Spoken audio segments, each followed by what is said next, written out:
When I plant a tree, I always take into consideration where the tree likes to grow, whether it likes sun or shade, and how big it's ultimately going to get. Let's get some fill on it. Trees add character to the neighborhood, but not just character. Deciduous trees, when they leaf out in the summer, they create shade and they cool the buildings. In the wintertime, those leaves fall off, the sun's rays get through, and they warm the building. Ready? 1, 2, 3. Piece of cake, huh? The problem we have is we have these trees planted too close together. The birch is shading out the umbrella pine, and the oak is shading out the birch. We need to transplant these plants to a new location where they can grow up and become real specimens. All right. We don't want to replace it with a little teeny tiny tree. We want to replace it with a big tree. We're going to dig this tree using a tree spade. Now we got 9,000 pounds of root ball, 1,000 pounds for the tree. That's 5 tons of material in this tree spade.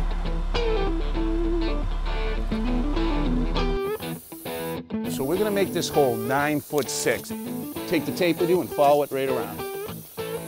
Perfect. Now we're ready to dig.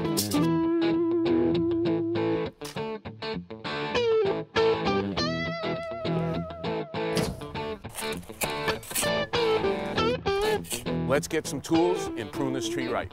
Okay.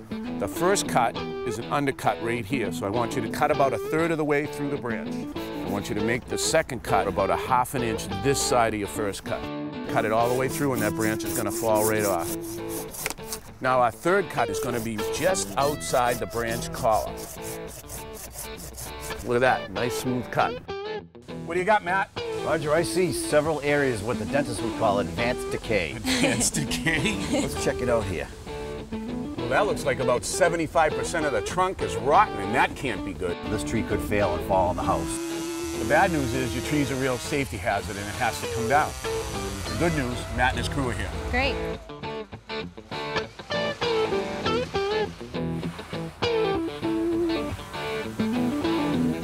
There's 3 things I look for before I drop a tree. Number 1, obstacles. Is it going to get hung up in another tree? 2, are there any overhead wires that could get caught up? And 3rd, is there an escape route?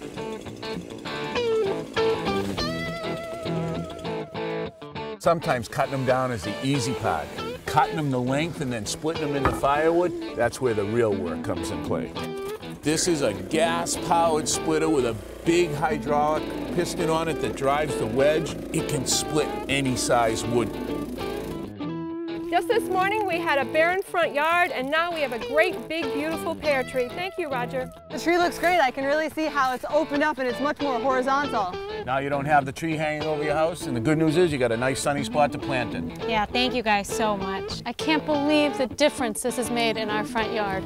I love it. It's beautiful, and I'm really looking forward to watching it grow.